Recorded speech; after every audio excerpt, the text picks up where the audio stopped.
The peace process in the Israeli-Palestinian conflict has taken shape over the years despite the ongoing violence which has prevailed since the beginning of the conflict. Since the 1970s, there has been a parallel effort made to find terms upon which peace can be agreed to in both the Arab-Israeli conflict and in the Palestinian-Israeli conflict. Some countries have signed peace treaties, such as the Egypt-Israel and Jordan-Israel treaties, whereas some have not yet found a mutual basis to do so. William B. Quandt, in the introduction of his book Peace Process, says, "Sometime in the mid-1970s the term peace process became widely used to describe the American-led efforts to bring about a negotiated peace between Israel and its neighbors." The phrase stuck, and ever since it has been synonymous with the gradual, step-by-step approach to resolving one of the world's most difficult conflicts. Much of U.S. constitutional theory focuses on how issues should be resolved, the process, rather than on substance, what should be done. The United States has provided both a sense of direction and a mechanism that, at its best, is what the peace process has been about. At worst, it has been little more than a slogan used to mask the marking of time. Since the 2003 Roadmap for Peace, the current outline for a Palestinian-Israeli peace agreement has been a two-state solution. Views of the peace process. Palestinian views on the peace process. Palestinians have held diverse views and perceptions of the peace process. A key starting point for understanding these views is an awareness of the differing objectives sought by advocates of the Palestinian cause. New historian, Israeli academic Ilan Papp says the cause of the conflict from a Palestinian point of view dates back to 1948 with the creation of Israel, and that the conflict has been a fight to bring home refugees to a Palestinian state. Therefore, this for some was the ultimate aim of the peace process, and for groups such as Hamas still is. However, Slater says that this maximalist view of a destruction of Israel in order to regain Palestinian lands, a view held by Arafat and the PLO initially, has steadily moderated from the late 1960s onwards to a preparedness to negotiate and instead seek a two-state solution. The Oslo Accords demonstrated the recognition of this acceptance by the then Palestinian leadership of the State of Israel's right to exist in return for the withdrawal of Israeli forces from the Gaza Strip and West Bank. However, there are recurrent themes prevalent throughout peace process negotiations, including a feeling that Israel offers too little and a mistrust of its actions and motives.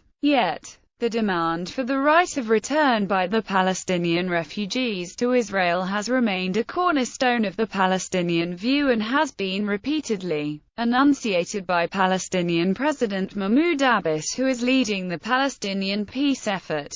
Israeli views on the peace process. There are several Israeli views of the peace process. The official position of the State of Israel is that peace ought to be negotiated on the basis of giving up some control of the occupied territories, in return for a stop to the conflict and violence. Israel's position is that Palestinian President Mahmoud Abbas be the negotiating partner in the peace talks, and not Hamas, which it claims is engaged in continuous attacks on Israel's civilian population. The Oslo Accords and the Camp David 2000 summit negotiations revealed the possibility of a two-state system being accepted by Israeli leadership as a possible peace solution. However, the violence of the Second Intifada and the political success of Hamas have convinced many Israelis that peace and negotiation are not possible in a two-state system is not the answer. Hardliners believe that Israel should annex all Palestinian territory, or at least all minus the Gaza Strip. Israelis view the peace process is hindered and near impossible due to terrorism on the part of Palestinians and do not trust Palestinian leadership to maintain control. In fact, Pedazor goes as far as to say that suicide terrorism succeeded where peace negotiations failed in encouraging withdrawal by Israelis from cities in the West Bank. A common theme throughout the peace process has been a feeling that the Palestinians give too little in the peace offers. U.S. views on the peace process. There are divergent views on the peace process held by U.S. officials, citizens and lobbying groups. All recent U.S. presidents have maintained a policy that Israel must give up some of the land that it conquered in the 1967 war in order to achieve peace, that the Palestinians must actively prevent terrorism, and that Israel has an unconditional right to exist. Presidents Clinton and George W. Bush publicly supported the creation of a new Palestinian state out of most of the current Palestinian territories, based on the idea of self-determination for the Palestinian people, and President Obama has continued that policy. Secretary of State Hillary Clinton thought that peace can only be achieved through direct, bilateral negotiations between Israel and the Palestinians. Obama outlined the pursuit of the two-state solution as American policy for achieving Palestinian aspirations, Israeli security, and a measure of stability in the Middle East. American Jewish views on the peace process. According to the sociologist Mervyn Verbit, American Jews are more right than left on peace process issues. Verbit found that surveys of American Jews often reflects the view of the poll's sponsors. Often it is the wording of the survey questions that bias the outcome. Using survey data from the American Jewish Committee where findings could not be attributed to wording biases, Verbit found American Jews took a rightward shift following the collapse of the Camp David talks in 2000, and the 9/11 attacks in 2001. Major current issues between the two sides. There are numerous issues to resolve before a lasting peace can be reached, including the following: borders and division of the land, strong emotions relating to the conflict on both sides, Palestinian concerns over Israeli settlements in the West Bank, status of Jerusalem, Israeli security concerns over terrorism, safe borders, incitements, violence, right of return of Palestinian refugees living in the Palestinian diaspora. From the Israeli perspective, a key concern is security, and whether the major Palestinian figures and institutions are in fact trying to fight terrorism and promote tolerance and coexistence with Israel. Israeli concerns are based on abundant documentary and empirical evidence of many Palestinian leaders having in fact promoted and supported terrorist groups and activities. Furthermore, there is much concrete evidence of Palestinians having supported and expressed incitement against Israel, its motives, actions, and basic rights as a state. The election of Hamas has provided evidence for this view, with the Hamas charter stating unequivocally that it does not recognize Israel's right to exist. However, there remain some activists on the Palestinian side who claim that there are still some positive signs on the Palestinian side, and that Israel should use these to cultivate some positive interactions with the Palestinians, even in spite of Hamas's basic opposition to the existence of the Jewish state. Since mid-June 2007, Israel has cooperated with Palestinian security forces in the West Bank at unprecedented levels, thanks in part to the United States-sponsored training, equipping, and funding of the Palestinian National Security Forces and Presidential Guard. A further concern is whether, as a result of this security argument, Israel will in fact allow the Palestinian community to emerge as a viable and sovereign political unit, a viable and contiguous state.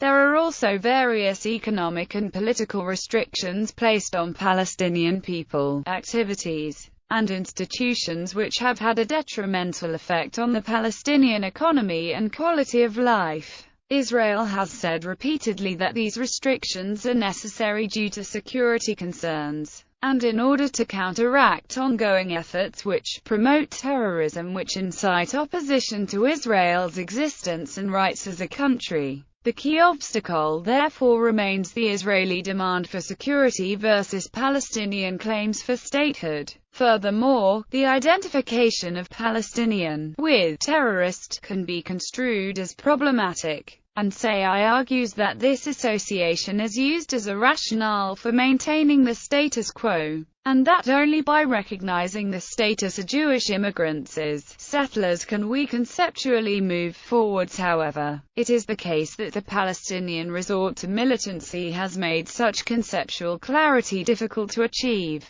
Nevertheless, there is a range of ulterior motives for Israel's denial of Palestinian statehood. If Palestine were declared a state, then immediately, Israel, by its present occupation of the West Bank, will be in breach of the United Nations Charter. Palestine, as a state, could legitimately call upon the inherent right of individual or collective self-defense under Article 51 of the Charter to remove Israel from the occupied territories. Palestine, as a state, would be able to accede to international conventions and bring legal action against Israel on various matters. Palestine could accede to various international human rights instruments, such as the Covenant on Civil and Political Rights. It could even join the International Criminal Court and file cases against Israel for war crimes. It would be a tinderbox of a situation that is highly likely to precipitate conflict in the Middle East. There is a lively debate around the shape that a lasting peace settlement would take. Authors like Cook have argued that the one-state solution is opposed by Israel because the very nature of Zionism and Jewish nationalism calls for a Jewish majority state,